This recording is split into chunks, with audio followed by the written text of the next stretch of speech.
क्या कर रहे थे हम लोग? वही जो करते कहते और सुनते चले आ रहे हैं कि ध्यान में ही ज्ञान है। ध्यान में ही ज्ञान है। जो देगा ध्यान उसी को मिलेगा ज्ञान, और जितना देगा ध्यान उतना ही मिलेगा ज्ञान।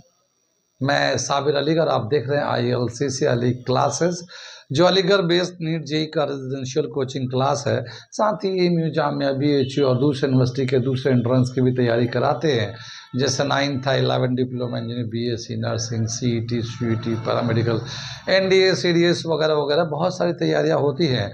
तो वो लोग, जो लोग तैयारी करना चाहते हैं, कांटेक्ट कर सकते हैं। ऑनलाइन ऑफलाइन दोनों ही मोड अवेलेबल है। हम लोग कर रहे थे physics class 11th, mechanical properties of fluids, और उसमें हम लोग कर रहे थे बर्नौलीज थ्योरम, जिसमें पिछले क्लास में हम लोगों ने venturimeter and speed of E flux through orifice कराया था हम लोगों ने, कि जो वाटर अगर एक ओरिफाइस से निकलता है तो, या लिक्विड को निकलता है तो उसकी कितनी स्पीड होती है, ये सब हम लोगों ने रिलेशन निकाला था। अब हम लोग कर रहे थे अब एक डिवाइस और दे रखा है, नाम है इसका पिटोट ट्यूब। ठीक है ना, पिटोट ट्यूब। तो हम देखते हैं उसको भी एक डायग्राम बनाकर, पिटोट ट्यूब होता क्या है। ये भी एक तरह का डिवाइस है। जिस तरह से वेंचुरीमीटर में क्या हम लोग कर रहे थे, वेलोसिटी मेजर करते हैं कि जब एक पाइप में फ्लूइड मूव करता है तो कितना स्पीड है किसी पॉइंट पे, उसको नापने के लिए एक हम लोगों ने फॉर्मूला निकाला था, V1 A2 √2GH/A1² -A2² whole root, ऐसा हम लोगों ने फॉर्मूला निकाला था वेलोसिटी के लिए। और हमने बताया था कि V1 जैसे निकाला था वैसे V2 भी निकाल सकते हैं। V2 का भी फॉर्मूला आप लोग निकाल सकते हैं। हमने जहाँ इक्वेशन बनाया था, हमने बताया भी था कि जहाँ हम V1 से मल्टीप्लाई डिवाइड किया है, अगर वहीं पे V2 से मल्टीप्लाई डिवाइड करेंगे ना, तो V2 का फॉर्मूला आने लगेगा वो। तो आप लोग खुद भी निकाल सकते हैं कि अगर दूसरी जगह वेलोसिटी अगर निकालना है, जैसे हम लोगों ने वाइडर पाइप में V1 था, उसमें जब स्ट्रक्चर देखेंगे तो वाइडर पाइप में V1 था, वहां पे हमने वेलोसिटी का फॉर्मूला निकाला था।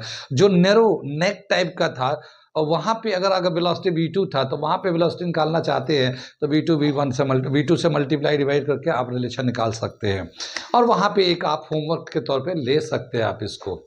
अब हम लोग चलते हैं एक पिटेट ट्यूब। ये भी एक ऐसा डिवाइस है जिससे हम लोग किसी वाटर के स्पीड को मेजर कर सकते हैं। जैसे एक फ्लूइड है, फ्लूइड फ्लो कर रहा है, स्पेशली वाटर या कोई और भी फ्लूइड हो सकता है, तो अगर वो फ्लो कर रहा है तो उसकी कितनी स्पीड है उसको मेजर कर सकता है पिटेट ट्यूब से भी। तो वो भी एक डिवाइस है। तो मैं उसका स्ट्रक्चर बना के, छोटा सा ड्राइव है वो मैं करके दिखाता हूँ। Okay, pitot tube. ठीक, ये एक हमारा डायग्राम बना रखा है, इसमें दो ट्यूब ले रखा है। एक तो ये ट्यूब ऐसा है, कैपिलरी है, और ठीक इसी तरह का ये दूसरा है, लेकिन ये एल शेप का है। एल शेप का मतलब ये कि ये उतना लंबा है और नीचे भी है। ये यहाँ छोटे छोटे से पोर है, इसमें भी पोर है, इसमें भी पोर है। और इसकी जो डेप्थ है, यहाँ से जितना डेप्थ है यहाँ पे भी इतना ही डेप्थ है, दोनों का जो डेप्थ बराबर है। यानी यहाँ पे H नहीं लिख सकते, यहाँ पे हम लोग डेप्थ बराबर है।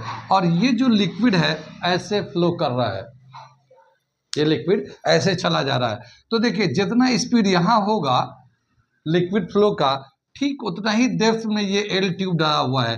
तो जितना यहाँ स्पीड होगा हॉरिजॉन्टल लेयर में, लेमिनार फ्लो में, जबकि हम लोग बताया ना कि ये जो फ्लूइड है एक आइडियल फ्लूइड है, तो इसका मतलब इसका जो है स्ट्रीमलाइन लेमिनार फ्लो हो रहा होगा। तो जितना स्पीड यहाँ होगा उतना ही स्पीड यहाँ होगा। लेकिन ये क्या है कि इसमें पानी जो है, इसका जो होल है, जैसे पानी इधर से आ रहा है तो इसका एल शेप में जो होल है ना इधर ही है, तो पानी इधर से आके अंदर चला जाएगा। पानी इसके अंदर से, या जो भी लिक्विड है इसके अंदर आएगा, ऊपर चढ़ा जाएगा। कितनी बात समझ में आई? तो इसमें पानी का इसमें चलता है, इसमें पानी ऐसे नहीं जाएगा, इसमें चढ़ेगा नहीं, बल्कि मगर हाँ प्रेशर की वजह से थोड़ा सा इसमें पानी चलेगा। ये कितनी बात सुन में आई? आगे चले हम लोग। यहाँ पे जो प्रेशर होगा, इस वाले ट्यूब में जो प्रेशर है वो PA ले लेते हैं, ये है, और इसमें जो प्रेशर है वो PB ले लेते हैं। कितनी बात सुन में आई है?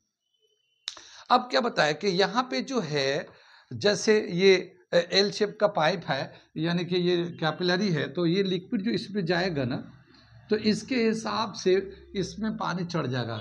कैसे चढ़ेगा? बर्नौलीज थ्योरम के हिसाब से हम लोगों ने कहा है कि टोटल एनर्जी जो है ना कंजर्व होता है।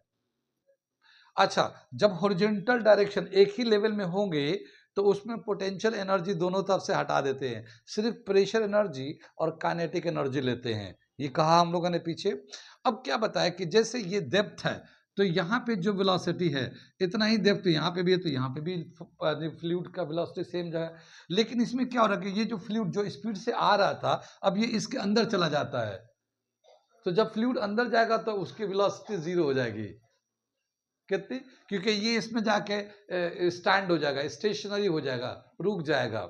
जब उसका वेलोसिटी जीरो हो जाएगा इसका मतलब उसका काइनेटिक एनर्जी कम हो गया। जाहिर है जब कंजर्वेशन ऑफ एनर्जी होता है बर्नौलीज थ्योरम के हिसाब से, तो इसकी वेलोसिटी अगर कम हो गया, काइनेटिक एनर्जी कम हो गया तो प्रेशर एनर्जी बढ़ जाएगा, और जब प्रेशर एनर्जी बढ़ेगा तो ये लिक्विड ऊपर चला जाएगा ज़्यादा। और यहाँ पे क्या होगा कि यहाँ पानी का फ्लो भी है और कुछ प्रेशर की वजह से पानी ऊपर गया भी है। लेकिन यहाँ पे जो काइनेटिक एनर्जी है वो यहाँ है, लिक्विड का फ्लो मेंटेन है। यहाँ पे पानी का फ्लो मेंटेन नहीं है, वो पानी का जो फ्लो है वो अंदर चला जाता है और उसका काइनेटिक एनर्जी जो है वो पोटेंशियल एनर्जी में, सॉरी, प्रेशर एनर्जी में चेंज हो जाता है। कितनी बात में यहाँ तक समझ में आया? तो अब हम लोग इन दोनों की जगहों का जब प्रेशर एनर्जी और काइनेटिक एनर्जी का रिलेशन लिख रहे हैं हम लोग, ठीक है ना? या तो ये यहाँ पे जितना वेलोसिटी होगा, जो वेलोसिटी यहाँ होगा वही वेलोसिटी यहाँ होगा, तो यहाँ से हम लोग वेलोसिटी नाप के v निकाल लेंगे और बताएंगे कि यहाँ पे जो लिक्विड चल रहा है इसकी वेलोसिटी कितनी है, क्योंकि ये एक डिवाइस है जो पानी के फ्लो को या लिक्विड के फ्लो को वेलोसिटी को मेजर करके बताता है। किसी डेप्थ में कितना फ्लूइड का स्पीड है, कितनी किसी गहराई में कितना पानी का स्पीड है वो हम लोग मेजर कर लेते हैं। इतने गहराई में पानी की इतनी स्पीड है, इस तरीके से नाप लेते हैं हम लोग पीटीओ ट्यूब से। कितनी बात सुन में? अब इसका रिलेशन लिखने जाते हैं तो हम लोग इसका रिलेशन लिख रहे हैं। समझ में बात आ रही है? कुछ तो आ रहा होगा ना? ओके, ठीक है। तो मैं इसका थोड़ा सा रिलेशन है वो मैं लिखता हूं। ठीक, क्या दे रखा है? According to Bernoulli's theorem, when a liquid flows horizontally,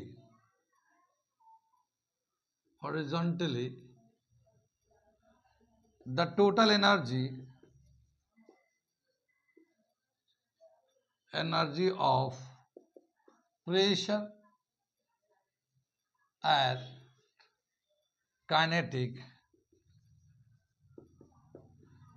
remain same. ठीक है ना? ये हॉरिजॉन्टली जा रहा है ना, तो हॉरिजॉन्टली में जो लेवल दोनों जगह बराबर होते हैं तो दोनों तरफ से पोटेंशियल एनर्जी कैंसिल हो जाते हैं, तो सिर्फ प्रेशर एनर्जी और काइनेटिक एनर्जी होते हैं। तो यहाँ पे जो टोटल एनर्जी एट ए, यहाँ पे कितना टोटल एनर्जी होगा वो लिखने जा रहे हैं हम लोग। प्रेशर एनर्जी एट ए ये लिखते हैं, sorry total energy per unit volume at A क्या होगा? ये देखो, pressure energy p A plus half rho v A square, ये कांस्टेंट हो जाएगा, ये है ना बर्नौलीज थ्योरम के हिसाब से। इसी तरह से यहाँ पे लेते हैं टोटल एनर्जी, लेकिन यहाँ पे क्या बताया कि ये जो लिक्विड फ्लो कर रहा था तो लिक्विड का जो स्पीड था वो पानी अंदर चला गया तो स्पीड कम हो गया। स्पीड कम क्या हो गया? जीरो हो गया। तो वहाँ पे काइनेटिक एनर्जी प्रेशर एनर्जी में चेंज हो गया, और जिस प्रेशर ज़्यादा होने की वजह से इसमें लिक्विड जो ना ऊपर की तरफ राइज कर गया। ठीक, तो जो उस वहाँ पे हो रहा, दो बी वाले में हो रहा है, तो वहाँ पे भी लिखते हैं total energy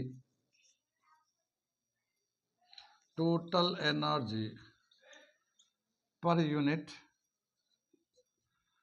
volume at B. ठीक है, P B is equal to P B plus zero is equal to constant. यहां पे जीरो क्यों कर दिया? क्योंकि यहां पे वेलोसिटी जीरो हो जाएगा, इसके अंदर लिक्विड जो है ना राइज करेगा तो उसके वेलोसिटी जीरो हो जाएगा, स्टेशनरी हो जाएगा, तो वह काइनेटिक एनर्जी जीरो हो जाएगा। ठीक है। अब बर्नौलीज थ्योरम के हिसाब से जितना टोटल एनर्जी यहाँ होगा उतना ही टोटल एनर्जी यहाँ पे भी होना चाहिए, तो ये दोनों को इक्वेट कर देंगे। ठीक है। Now P A plus half rho v A square is equal to P B. ठीक है। यहाँ पे पी बी ज्यादा होगा, जाहिर है क्योंकि काइनेटिक एनर्जी प्रेशर एनर्जी में तो पी बी ज्यादा होगा, तो इसको हम लोग उधर ले जाते हैं, तो क्या मिल जाएगा, P B minus P A is equal to half rho v A square, यानी कि इस डेप्थ में यहाँ पे हम लोग स्पीड निकालना चाहते हैं। ये इक्वेशन नंबर 1 कर लिया। यहां तक समझ में आए। अब क्या बताया कि जब इसमें प्रेशर ज्यादा था तो जाहिर है इसमें वाटर लेवल हाइट हो जाएगा। ठीक है। जो हाई होगा तो इसके हिसाब से देखिए हम लोग यहाँ पे क्या करते हैं, यहाँ से चेक करते हैं कितना इसमें ज्यादा है, तो एक हम लोग यहाँ से लेवलिंग कर लेते हैं, तो ये यहाँ से यहाँ तक एच हाइट तक लिक्विड जो है ना ज्यादा है। ये जो लेवल लिक्विड का इसमें ज्यादा है इसके कंपेयर में, तो इसका मतलब इसका जो प्रेशर होगा वो इतना प्रेशर ज्यादा है। इसमें जो इसका प्रेशर इसके प्रेशर में जब कंपेयर करेंगे तो ये एच रो जी के बराबर होगा, प्रेशर डिफरेंस। ठीक है। तो क्या लिखेंगे, also the pressure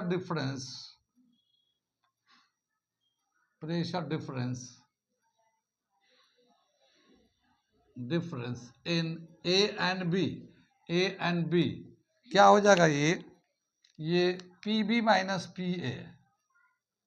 minus P A is equal to h rho g, ये दूसरा इक्वेशन हो जाएगा। ये rho density of the liquid है, जो भी लिक्विड है उसकी डेंसिटी यहाँ पे भी वही है और इस पाइप में भी डेंसिटी वही है। ये फॉर्मूले से हमने निकाल लिया। अब ये देखिए P B minus P A दोनों जगह हम लोग निकाला है डिफरेंस, ये दोनों सेम है, तो ये जो रिलेशन होगा ये दोनों एक दूसरे के इक्वेट करेंगे। तो फ्रॉम इक्वेशन 1 एंड 2 क्या मिलेगा, half rho v A square is equal to h rho g, है ना। रो जो है ना डेंसिटी है, डेंसिटी दोनों तरफ से कैंसिल हो गया। अब v A square is equal to 2h g. ठीक है, या GH कर सकते हैं, इसको स्क्वायर को हटाएंगे तो v A is equal to 2GH root के अंदर, तो इतना हमारा वेलोसिटी आ जाएगा। वेलोसिटी एट पॉइंट ए यहाँ पे कितना होगा, 2GH। 2G तो हमारा G होता है हम लोग जानते हैं, H ये वाला हाइट जो ना डिफरेंस जो है इन दोनों का, जो कॉलम में जो फ्लूइड का जो डिफरेंस है वो हाइट लेंगे हम लोग, और इस तरीके से हम लोग इसके कितनी गहराई है, उस गहराई में कितनी स्पीड ऑफ फ्लूइड है वो निकाल सकते हैं। तो ये था पेटिट ट्यूब, उसका एक स्ट्रक्चर टाइप का, और उसका कंसेप्ट जो बर्नौलीज थ्योरम को यूज करके बनाया गया है कि किसी भी डेप्थ में हम लोग लिक्विड का कितने स्पीड है वो निकाल सकते हैं by using the Bernoulli's theorem. कितनी बात समझ में आई?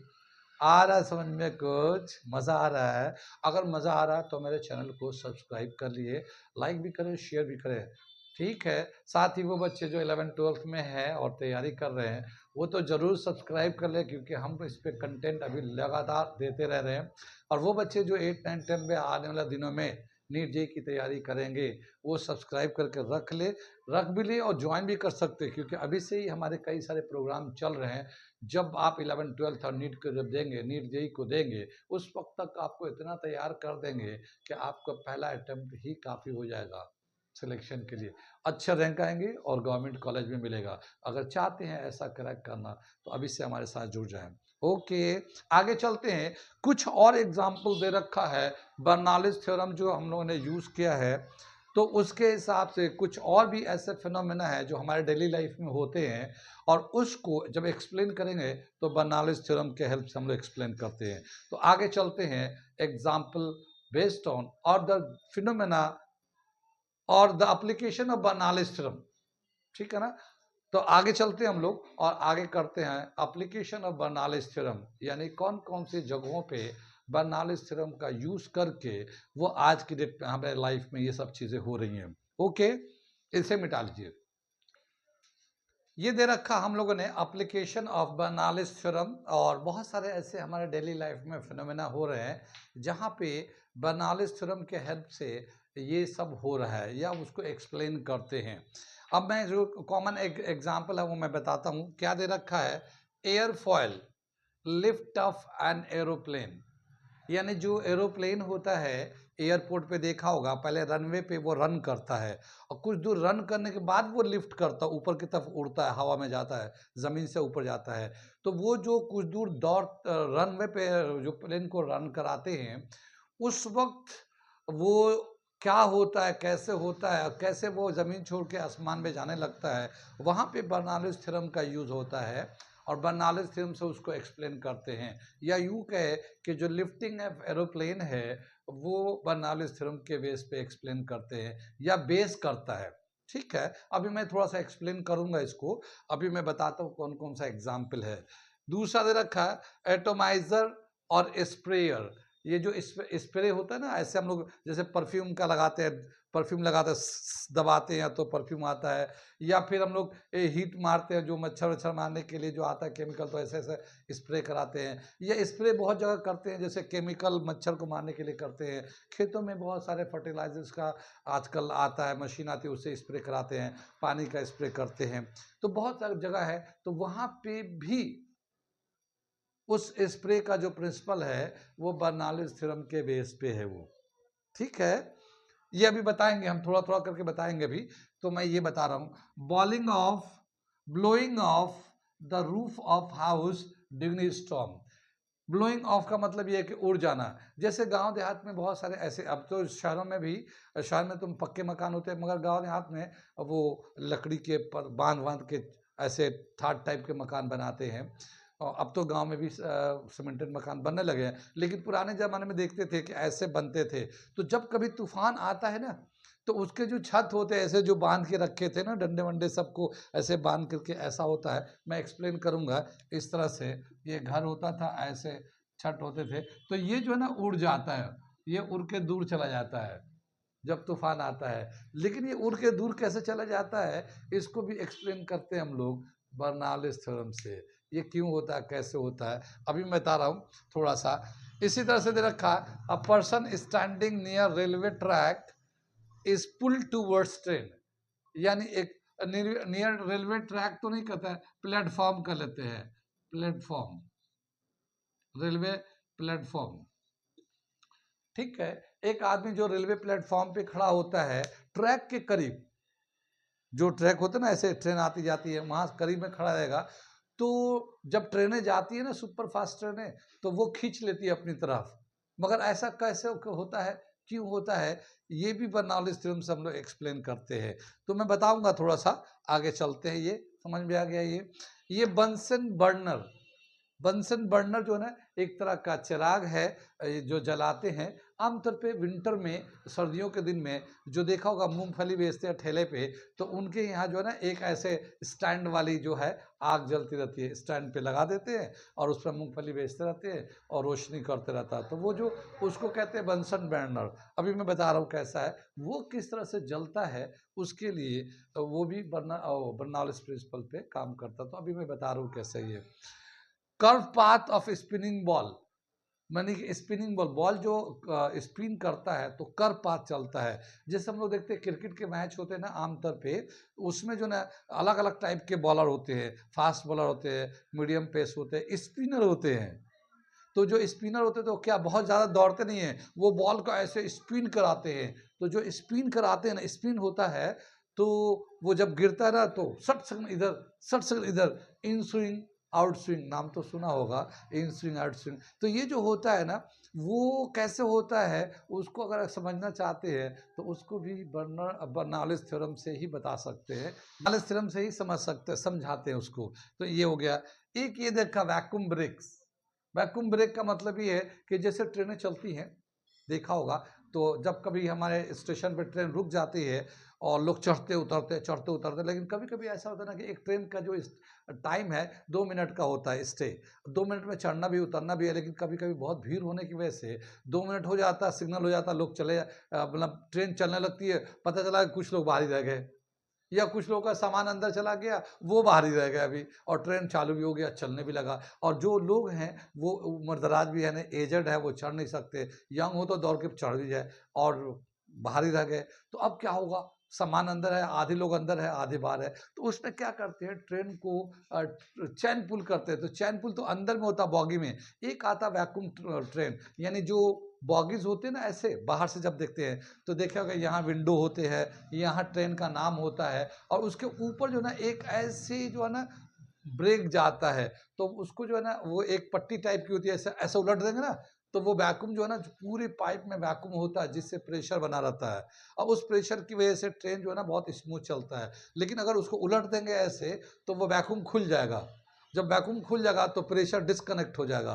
प्रेशर जब डिस्कनेक्ट हो जाएगा ना, तो वो जो है वो ओपन हो जाता है, और ब्रेक जो है ना, जो जो ब्रेक लगाते हैं या ट्रेन को एक्सीलरेट करते हैं, वो एक्सीलरेटिंग जो ब्रेक है, ब्रेक खुल जाता है, और ट्रेन जो है ना रुकने लगता है, ट्रेन रुक जाता है। यानी कि जो एक्सीलरेट करते हैं ना, तो ट्रेन तो जाता रहता है, लेकिन अगर वो ब्रेक खुल जाता है, वो कैसा प्रोसेस है वो तो देखना पड़ेगा जाके। लेकिन बता रहे हैं कि वहाँ पे जैसे इसको खोलते हैं, प्रेशर डिस्कनेक्ट होता है, डिस्कनेक्ट होने की वजह से वहाँ पे जो ब्रेक होता है वो ओपन हो जाता है, यानी कि वो एक्सेलरेशन खत्म हो जाता है, और एक्सेलरेशन खत्म होने की वजह से फिर ट्रेन जो ना रुक जाता है, थोड़ा सा चल के रुक जाता है। फिर लोग चढ़ते हैं, इस बीच में फिर उसको बंद किया जाता है, बंद करने के बाद फिर पूरा वैक्यूम को फिर ओके किया जाता है, तब जाके वो जो ब्रेक था वो फिर कनेक्ट होता है, और फिर तब ट्रेन चलती है। काफ़ी टाइम लगता है, मतलब ठीक ठाक टाइम लग जाता है। लेकिन जब वैक्यूम वो करते हैं ना, वैक्यूम ब्रेक को खोलते हैं, उस वक्त चारों तरफ से पुलिस आ जाती है। तो जो लोग खोलते हैं ना, उसको पकड़ लेती है पुलिस, पुलिस पकड़ लेती है, और फिर उसकी वजह पूछती है, क्यों खोला, कैसे खोला, क्या वजह थी, क्या था। बहुत छानबीन होता है, वो एक आसान काम नहीं है, वो डेंजरस काम है, वो पुलिस केस होता है उसमें, ठीक है ना। तो वो एक अलग चीज़ है। लेकिन हाँ, ये वैक्यूम ब्रेक जो काम कर रहा होता है, इसको भी अगर एक्सप्लेन करेंगे तो बर्नौलीज थ्योरम का यूज करना पड़ता है, ठीक है। इसी तरह से रखा, two ship sailing in ocean pull towards each other, यानी समंदर के अंदर बहुत सारे शिप चलते हैं, कभी कभी बहुत फास्ट वाले शिप चलते हैं, जो ना लोग बहुत पानी में बहुत तेजी से चलाते हैं। तो अगर दो शिप बहुत साथ साथ चले और बहुत तेज से चलेगा ना, तो दोनों एक दूसरे से टकरा जाएंगे जाके। दो, एक शिप ये जा रहा है, एक शिप ये जा रहा है, ये भी बहुत तेजी से जा रहा है, ये भी बहुत तेजी से जा रहा है, तो क्या होगा, आगे चल के दोनों टकरा जाएंगे।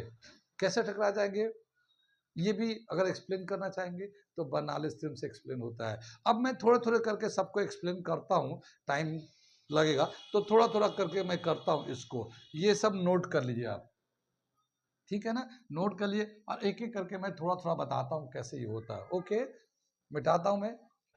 ये एयरफॉयल लिफ्ट ऑफ एरोप्लेन का मैं थोड़ा सा एक्सप्लेन करता हूँ। कभी आप एरोप्लेन देखा है आपने, देखा तो होगा करीब से। ऐसे तो हवा में हम लोग देखते हैं, आसमान में वो जा रहा है, देखो जा रहा है, ऐसे हम लोग बचपन में भी करा, अभी भी देखते हैं। लेकिन आमतौर पे क्या होता है, जब एयरपोर्ट पे जाते हैं तब हम लोग देखते हैं ओरिजिनल एरोप्लेन जो ज़मीन पर रुकी होती है।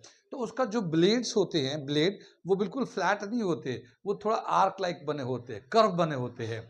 वो कर्व क्यों बने होते हैं, वो बर्नौलीज थ्योरम के, तो उसी का हेल्प मिलता है, माने उस कर्व कर्व होने की वजह से उसको हेल्प मिलता है लिफ्ट करने में। अब यहाँ पे आ जाते हैं उस चीज़ को समझने के लिए, कैसे एरोप्लेन लिफ्ट करता है। जब वो रनवे पे रन कर रहा होगा, ऐसे रनवे पे जब प्लेन रन कर रहा होगा, तो ये जो हवाएं होती है ना, ये सब हवा है।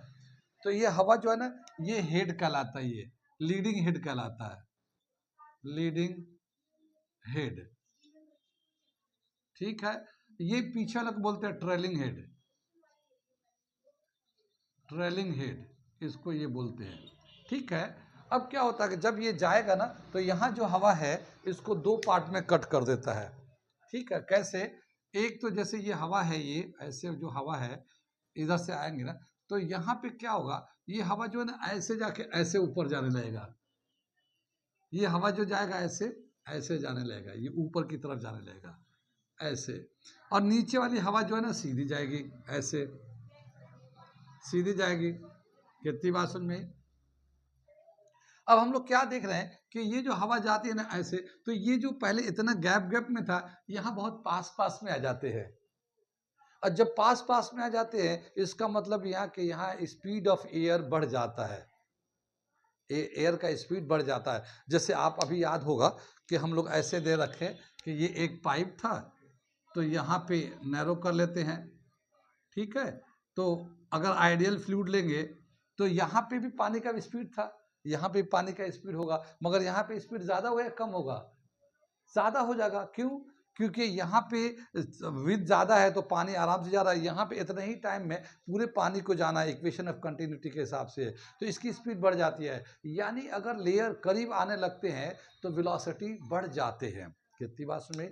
तो ये जो लेयर्स हैं ये करीब आ जाते हैं एक दूसरे के, जब करीब आते हैं तो इसका मतलब वेलोसिटी बढ़ गया। जब वेलोसिटी बढ़ गया तो काइनेटिक एनर्जी बढ़ गया। जब काइनेटिक एनर्जी बढ़ गया तो बर्नौलीज थ्योरम के हिसाब से क्या होगा कि फिर प्रेशर कम हो जाएगा, है ना, क्योंकि एनर्जी कंजर्व होता है। तो यहाँ पे प्रेशर कम होने लगेगा क्योंकि काइनेटिक एनर्जी बढ़ गया। और यहाँ पे क्या होता है कि ये तो सीधे जा रहा है, तो यहाँ प्रेशर जो था नॉर्मल प्रेशर ही है, लेकिन ऊपर का प्रेशर कम होने लगा, अपर सरफेस का प्रेशर कम होने लगा, नीचे वाला प्रेशर उतना ही है। या थोड़ी इसकी स्ट्रक्चर और अगर चेंज कर देते हैं हम लोग, ऐसे कर लेते हैं तो ये जो है ना नीचे से प्रेशर लगाने लगता है, ऐसे नीचे से प्रेशर लगने लगता है, ठीक है। कितनी बात सुनी? तो ऊपर तो प्रेशर कम होता है, अगर फ्लैट रहेगा तो नीचे का प्रेशर नॉर्मल रहेगा, लेकिन अगर थोड़ा आर्क लाइक बना देते हैं तो नीचे से भी प्रेशर बढ़ने लगता है। तो क्या हुआ? ऊपर कम, नीचे नॉर्मल से ज्यादा, तो क्या होता है ऊपर की तरफ एक नेट फोर्स प्रेशर लगने लगता है, ऊपर की तरफ एक नेट प्रेशर लगने लगता है, जिसकी वजह से आराम से प्लेन को लिफ्ट कर लेते हैं। तो क्या होता है कि ये एक तरीका है, प्रैक्टिकल अप्रोच है कि जब वो रनवे पे कितने दूर तक रन कराएंगे तो कितना प्रेशर का डिफरेंस होगा, कितना स्पीड होना चाहिए कि उधर स्पीड ज़्यादा हो जाए और प्रेशर कितना कम हो जाएगा, यहाँ कितना प्रेशर बढ़ जाएगा। उस स्पीड तक मेंटेन करके जब जाते हैं तो इतना हो जाता है कि वो उतने वजन को लेकर प्लेन को, क्योंकि प्लेन के अंदर तो लोड होता है ना, लोग होते हैं, पैसेंजर होता है, सामान होते हैं, तो उसका अपना एक लोड होता है, तो कितना डिफरेंस होगा कि उतना लोड को आराम से हवा में उड़ा ले। तो वो एक कैलकुलेटेड पार्ट है कि कितना दूर तक रख करें, कितना स्पीड बढ़ाए, कितना स्पीड तक पहुंचेंगे तो लिफ्ट के लिए सुइटेबल हो जाएगा और फिर लिफ्ट कर लेंगे। लेकिन जो ये लिफ्टिंग हो रही है ये प्रेशर डिफरेंस की वजह से हो रहा है, और प्रेशर डिफरेंस का कंसेप्ट जो है वो बर्नौलीज ने बताया कि जहाँ काइनेटिक एनर्जी ज़्यादा होगा वहाँ प्रेशर एनर्जी कम हो जाएगा। तो उसी को कंसेप्ट को ये लेके इसको एक्सप्लेन करते हैं। कितनी बात सुन में आई? तो ये था हमारा lifting of aeroplane Bernoulli's theorem के हिसाब से कि उसका अपर पार्ट में एयर का जो लेयर है करीब आने लगते हैं, और जब करीब होते हैं तो उनका वेलोसिटी बढ़ जाता है, काइनेटिक एनर्जी बढ़ जाता है, और फिर प्रेशर एनर्जी घट जाता है। और तो प्रेशर एनर्जी कम होने लगता है तो ऊपर में प्रेशर कम होने लगता है और नीचे में प्रेशर बढ़ने लगता है। और जब रनवे पे स्पीड जैसे जैसे बढ़ाते जाते हैं वो प्रेशर का जो डिफरेंस है वो और बढ़ता जाता है, और जब वो सुइटेबल प्रेशर डिफरेंस आ जाता है तो वो लिफ्ट कर जाता है, ज़मीन छोड़ देता है। तो इस तरह से इसको हम लोग एक्सप्लेन करते हैं। कितनी बात समझ में आई? मैंने एक स्टेटमेंट ये लिख दिया, क्या लिख दिया? When plane run on runway the velocity और the kinetic energy on upper surface increases. ये अपर सरफेस पे वेलोसिटी या काइनेटिक एनर्जी इंक्रीज कर जाता है, and the pressure decreases on the upper surface, ऊपर में प्रेशर डिक्रीज करने लगता है, while the pressure is increases on the lower surface, lower surface पे प्रेशर बढ़ जाता है। When the difference is suitable, यानी जब अपर और लोअर का जो प्रेशर का जो डिफरेंस होगा सुइटेबल होगा for lift, it lift the plane, यानी जब वो डिफरेंस इतना सुइटेबल हो जाएगा लिफ्ट के लिए सुइटेबल हो जाएगा तो उस वक्त प्लेन को लिफ्ट कर देते हैं, ऊपर उठा लेते हैं। तो ये हमने एक स्टेटमेंट भी लिख दिया ताकि आप जब रिवीजन करें तो आपको समझ में आए भी, खाली डायग्राम रहेगा तो उतना समझ में नहीं आएगा। ठीक है, नोट कर लिए से में। अगला जो आता है यूज एप्लीकेशन जो आ रहा है हमारा वो है एटोमाइजर या स्प्रेयर। तो स्प्रेयर का कैसे यूज करते हैं वो मैं थोड़ा फिगर बनाता हूँ, फिर मैं समझाता हूँ कि स्प्रे जो है कैसे काम करता है, बर्नौलीज प्रिंसिपल को कैसे यूज करते हैं। ठीक है, ठीक है। ये एटोमाइजर या स्प्रे, जो स्प्रे हम लोग यूज़ करते हैं वो कैसे देखा तो होगा, हम लोग स्प्रे यूज़ करते हैं, परफ्यूम यूज़ करते हैं, या फिर घर में जो कमरों में स्प्रे यूज़ करते हैं, या बहुत जगह जैसे खेतों में हम लोग बताया था कि खेतों में भी यूज़ होता है, केमिकल का स्प्रे कराते हैं। तो वो कैसे काम करता है, तो उसका जो बेसिक जो प्रिंसिपल है जिस पे वो काम करता है वो बर्नौलीज प्रिंसिपल है। और बर्नौलीज प्रिंसिपल के हिसाब से क्या होता है कि जैसे देखो ये इसके अंदर जो लिक्विड है ये परफ्यूम है, यहाँ पे एयर है, और इस जो एयर है, यहाँ पे एयर का जो प्रेशर होता है, ये यहाँ पे एयर का प्रेशर होता है, ये यहाँ पे एयर का इस पे प्रेशर लगता है, और एयर का प्रेशर तो जानते हैं 1 atm होता है। अब यहाँ पे भी एयर है, इसके अंदर भी एयर भरा हुआ है। अब जब हम लोग इसको पंप करते हैं, इसको दबाते हैं, तो ये जो एयर है बहुत तेजी से निकल जाता है, इसके अंदर से एयर बहुत तेजी से निकलता है। बहुत तेजी से निकलता है, इसका मतलब उसका काइनेटिक एनर्जी बढ़ गया।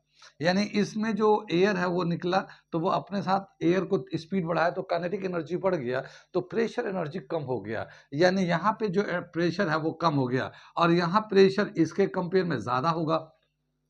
ठीक है, ये वाला जो प्रेशर होगा इसके कंपेयर, इस पाइप के कंपेयर में ज्यादा होगा। ये कैपिलरी होता है, कैपिलरी होता है, तो उससे ज्यादा होगा। तो उस प्रेशर की वजह से इसके अंदर लिक्विड जो है ना, इसमें फिर चढ़ जाएगा वापस, ये फिर वे वापस ये कैपिलरी में लिक्विड चढ़ जाएगा ऊपर। फिर हम लोग स्प्रे करेंगे, यानी दबाएंगे, फिर वो बाहर निकल जाएगा, फिर प्रेशर कम हो जाएगा, फिर यहाँ से चढ़ जाएगा कैपिलरी से। तो इस तरह से स्प्रे का प्रोसीजर चलते रहता है। लेकिन इसमें बेसिक जो कंसेप्ट होता है वो बर्नौलीज थ्योरम का ही कंसेप्ट होता है कि एक जगह हम लोग एयर को प्रेस करते हैं तो वहाँ पे एयर की स्पीड बढ़ जाता है, काइनेटिक एनर्जी बढ़ जाता है, प्रेशर कम हो जाता है।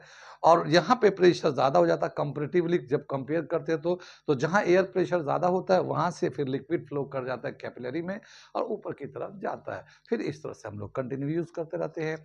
तो ये था हमारा एटमाइजर और स्प्रेयर जो वर्क करता है। ठीक है, जो वर्क करता है। मैं 2 लाइन लिख देता हूं इसके लिए, फिर आगे बताता हूं। मैं 2 लाइन इसका लिखता हूं। व्हेन द बल्ब ऑफ, ये इसको हम लोग बल्ब ले लेते हैं, बल्ब लेते हैं। When the bulb of sprayer is pressed, sprayer is pressed, air blow out with greater speed,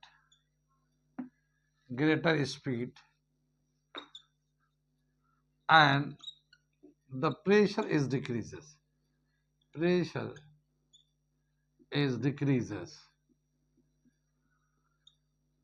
decreases in the horizontal tube. ठीक है, the pressure inside the perfume, the pressure inside the bottle is greater than the horizontal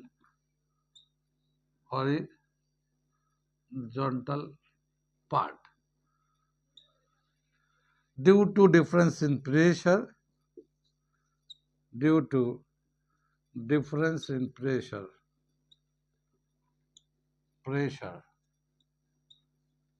the fluid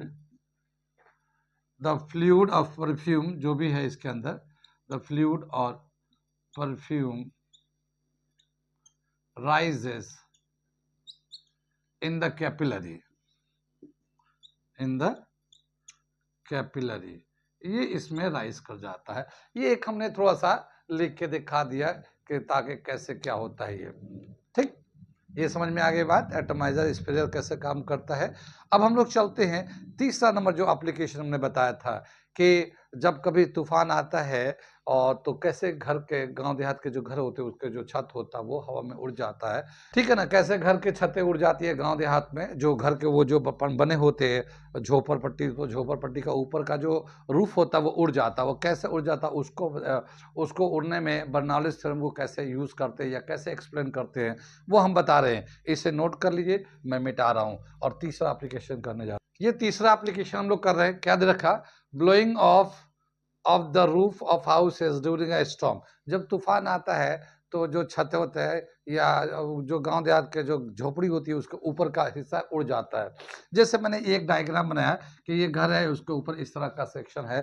अब अगर एक तूफानी हवा चल रही है, जैसे ये हवा चल रही है यहाँ पे, ऐसे ये हवाएं चल रही है इस तरह से, ठीक है, तूफानी हवा आ रही है यहाँ से इस तरह का। तो यहाँ से जो होगा ना, इस पे आने के बाद ये जो है ना, हवा इधर से चला जाएगा इस तरह से, ये इधर उड़ जाएगा। कितनी बात समझ में आई? तो ये जो ऊपर का जो इस पे लगेगा ना, तो इसकी हवा जो है ना ऊपर की तरफ उड़ जाएगा, और जब इधर जाएगा तो यहाँ पे जो है ना स्पीड और बढ़ जाएगा, क्योंकि ऐसे हवा तो आ ही रहा था हॉरिजॉन्टल, लेकिन यहाँ पे जो है ना बहुत पास-पास हो जाएगा तो इसकी स्पीड बढ़ जाएगी, काइनेटिक एनर्जी बढ़ जाएगा, और यहाँ पे प्रेशर जो है ना कम हो जाएगा। ये यहाँ पे प्रेशर जो है ना कम हो जाएगा। लेकिन इसी बीच में कुछ हवाएँ, ये विंडो है, ये डोर है, या कुछ और सेक्शन ओपन है, वहाँ से जाएगा तो यहाँ पे भी एयर आएगा और यहाँ पे भी प्रेशर आएगा। तो ये प्रेशर जो है, और यहाँ प्रेशर, यहाँ पे जो प्रेशर, यहाँ पे प्रेशर जो होगा, अगर इसको कंपेयर करेंगे तो अंदर का प्रेशर ज्यादा होगा, ठीक है, क्योंकि ये विंडो से आया हुआ नॉर्मल प्रेशर है। यहाँ प्रेशर जो है ना डिक्रीज करता है, तो यहाँ पे लो प्रेशर होता है, यहाँ पे very low pressure, very low pressure, और यहाँ पे जो प्रेशर होता है हाई प्रेशर होता है, ठीक है, हाई प्रेशर होता है ये। और ये जो हाई प्रेशर होगा, ये इधर भी और ऊपर में भी इस तरह से वो करता है, उसका प्रेशर लगता है, हाई प्रेशर लगता है। तो यहाँ पे जो जॉइंट्स पे जो बंधे होते हैं, यहाँ पे ये हाई प्रेशर की वजह से ये जॉइंट जो है ना, जैसे रस्सी वगैरह से बंधे होते हैं, तो पुराने रस्सियाँ होती है, सड़ जाती है, खराब हो जाती है, गल जाती है, तो हाई प्रेशर की वजह से वो टूट जाते हैं और टूट के हवा में उड़ जाते हैं, और इस तरह से ये ब्लो ऑफ हो जाता है, बिल्कुल उड़ता हुआ चला जाता है। तो ये क्या दिखाया गया कि बर्नौलिस थ्योरम कैसे यहाँ पे यूज हुआ, कि ये जो हवाएं आ रही थी स्पीड से, तूफानी हवा आ रही थी, तो ये यहाँ से टकराने के बाद ऊपर गए तो उसकी स्पीड और बढ़ गई, और मगर यहाँ पे प्रेशर, जब स्पीड बढ़ गया, काइनेटिक एनर्जी बढ़ गया, तो ज़ाहिर है प्रेशर एनर्जी कम हो जाएगा, तो यहाँ प्रेशर कम हो गया। जब यहाँ प्रेशर कम हो गया तो इसके अंदर जो, घर के अंदर जो प्रेशर था उसके कंपेयर में घर के अंदर का प्रेशर बहुत ज़्यादा हो गया, बाहर का प्रेशर कम हो गया, और इस डिफरेंस की वजह से ये जो ऊपर की तरफ एक प्रेशर लगाता है, और अगर जो ये वीक सेक्शन होता है या कमज़ोर धागों से बंधे होते हैं या पुराने रस्सियों से बंधे होते हैं, वो टूट जाते हैं और फिर हवा में उड़ जाता है ये। तो इस तरह से यहाँ पे बर्नौलिस प्रिंसिपल का या थ्योरम का यूज़ होता है। समझ में बात आ गई? ये था तीसरा एप्लीकेशन, जो बर्नौलिस, तो तीसरा एग्जाम्पल जिसमें बर्नौलिस थ्योरम का यूज़ था। अब चलते हैं चौथा एग्जाम्पल जिसमें बर्नौलिस थ्योरम का यूज़ था, वो हम बताते हैं। इसे नोट कर लीजिए। ये फोर्थ वाला एग्जाम्पल दे रखा है।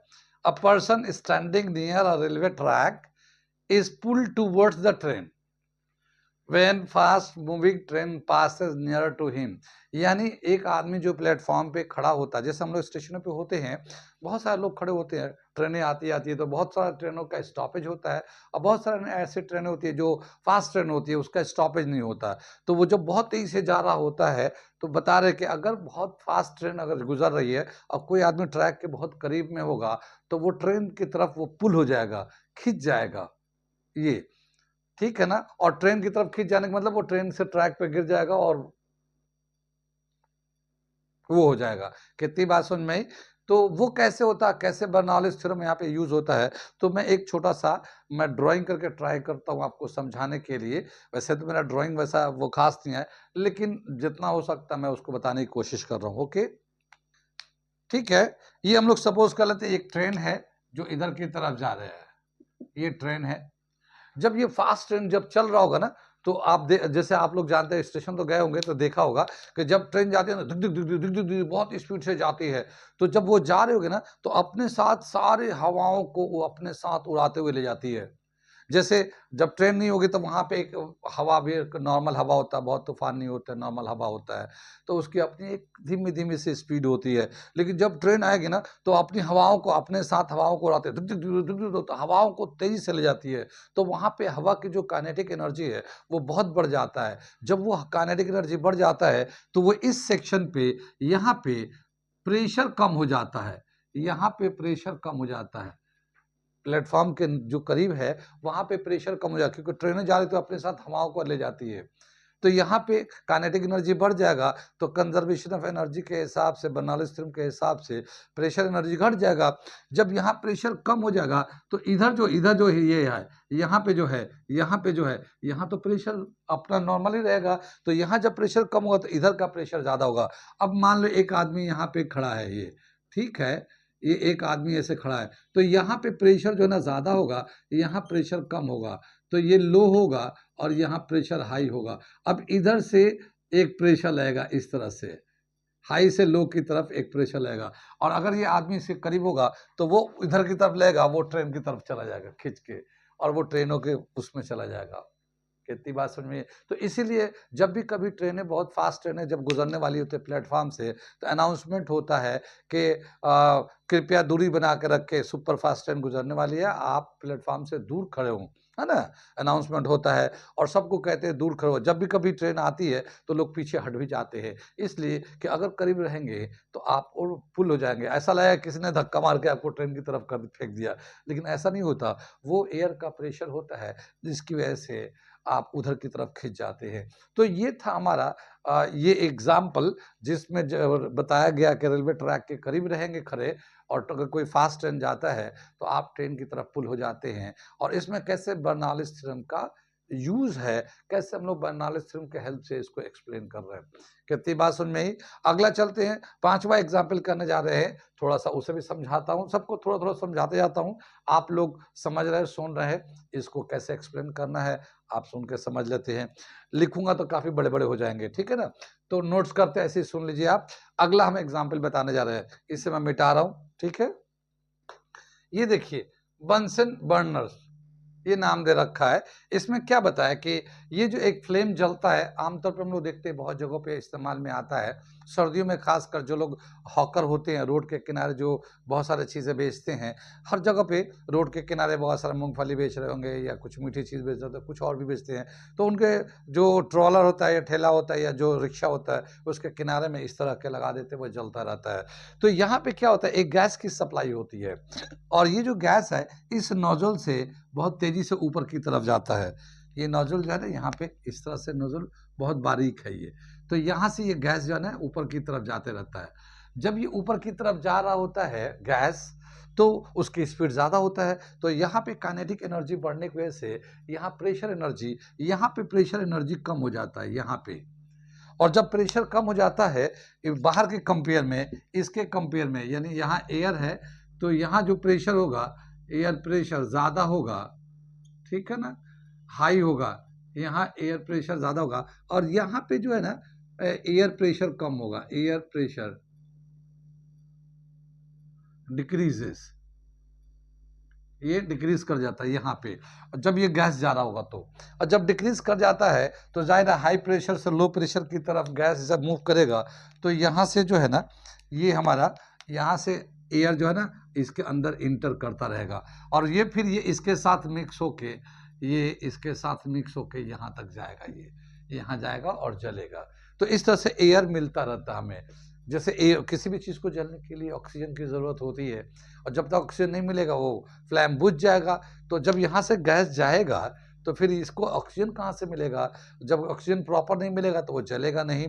तो उसको प्रॉपर जलने के लिए उसको बीच में यहाँ पे होल दिया गया है, ठीक है। जब ये यहाँ से गैस जाता है तो ये उस होल से एयर आता है, उसमें ऑक्सीजन आती है, और उससे वो एक प्रॉपर बर्निंग मिलता है, उसको कंप्लीट कंबशन मिलता है। तो ये था बंसन बर्नर, जहाँ पे बर्नौलीज थ्योरम को हम लोग बता रहे थे कि जब यहाँ स्पीड से गैस निकलता है तो उसकी स्पीड बढ़ जाता है, वेलोसिटी बढ़ जाता है, काइनेटिक एनर्जी बढ़ता है, और यहाँ पे प्रेशर एनर्जी कम हो जाता है बाहर के कंपेयर में। बाहर में प्रेशर ज़्यादा होता है तो हाई प्रेशर से लो प्रेशर की तरफ एयर मूव करने लगता है, और इस तरह से इसको एयर मिलता है, ऑक्सीजन मिलता है, एक परफेक्ट कंप्लीट कंबशन होता है। ओके, कितनी बात समझ में आ रहा, समझ में सारी बातें।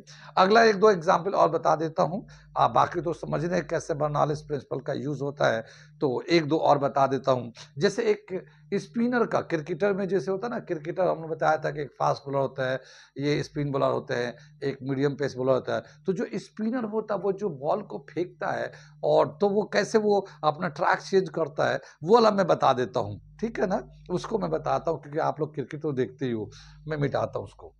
ये देखिए, ये जो स्पिन बॉल है, ये बॉल है ये हमारा, और ये बॉल को जैसे हम लोग जब बॉल को फेंकते हैं ऐसे स्पिन कर देते हो तो पूरी हवा है, चारों तरफ हवा है, तो ये जो बॉल जाता है ना तो ये स्पिन ऐसे कर रहा है, ये इस तरह से स्पिन कर रहा है, इस तरह से इसका जो है ना ये क्लॉकवाइज डायरेक्शन में स्पिन कर रहा है। तो जब ये क्लॉकवाइज डायरेक्शन में ऐसे स्पिन कर रहा होगा तो ये जो ऊपर का एयर है वो पीछे जा रहा होगा, नीचे का एयर भी नीचे पीछे जा रहा होगा। लेकिन ऊपर का जब एयर ऐसे जा रहा होगा तो बॉल ऐसे क्लॉकवाइज घूम रहा है, मगर एयर जो ना बैकवर्ड डायरेक्शन जा रहा है, एंटी क्लॉकवाइज जा रहा है। यानी यहाँ पे जो एयर का स्पीड होगा वो कम होने लगेगा। क्या होगा? यहाँ पे एयर का स्पीड कम होने लगेगा क्योंकि ये मोशन के अगेंस्ट में जा रहा है। और यहाँ पे जो बॉल ऐसे घूम रहा होगा तो एयर भी इधर ही जा रहा है, यानी ये जो आके ऐसे घूम रहा है ये, तो एयर के साथ ये जा रहा है इधर। तो यहाँ पे इसकी एयर की स्पीड बढ़ जाएगा। कितनी बात सुन में आई?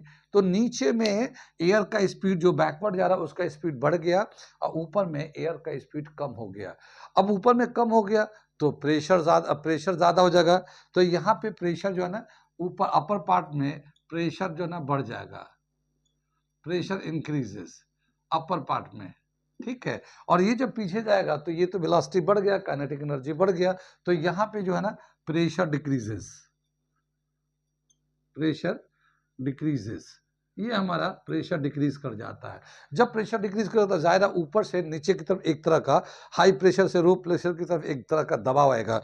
तो जैसे ये बॉल जब ऐसे घूमता रहेगा हवा में तब तक तो ये ऐसे ही चलता रहेगा, high pressure low pressure high pressure low pressure, लेकिन जैसे जमीन पे गिरेगा तो वो हवा को रोटेट करना छोड़ देगा और ये हाई प्रेशर से लो प्रेशर तो जुम सेकंड इधर निकल जाएगा, मतलब कभी राइट में निकल जाएगा कभी लेफ्ट में निकल जाएगा।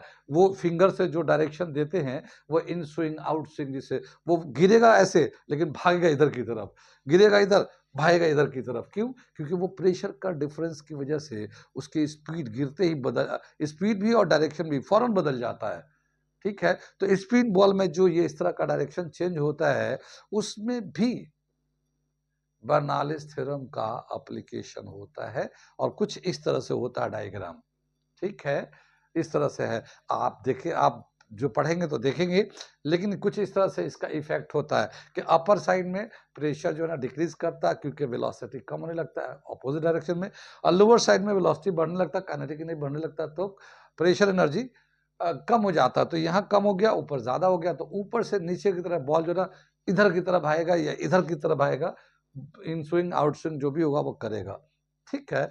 तो इस तरह से ऐसे वैक्यूम ब्रेक में भी अप्लाई होता, हमने बताया था। जो शिप चलते हैं पास में बहुत तेजी से, तो जब तेजी से चलेंगे तो जाहिर है उनका काइनेटिक एनर्जी बढ़ेगा, तो बीच का एयर जो है ना वहाँ प्रेशर कम हो जाता है। जैसे मैंने एक एग्जाम्पल बताया था ना कि जब दो शिप चलेंगे एक साथ पैरेलल में बहुत स्पीड से तो दोनों टकरा जाएंगे। कैसे टकरा जाएंगे? जब वो दोनों मूव करेंगे तो दोनों के जो बीच की जो हवा जो है ना, एयर जो है ना उसकी स्पीड बढ़ जाएगी।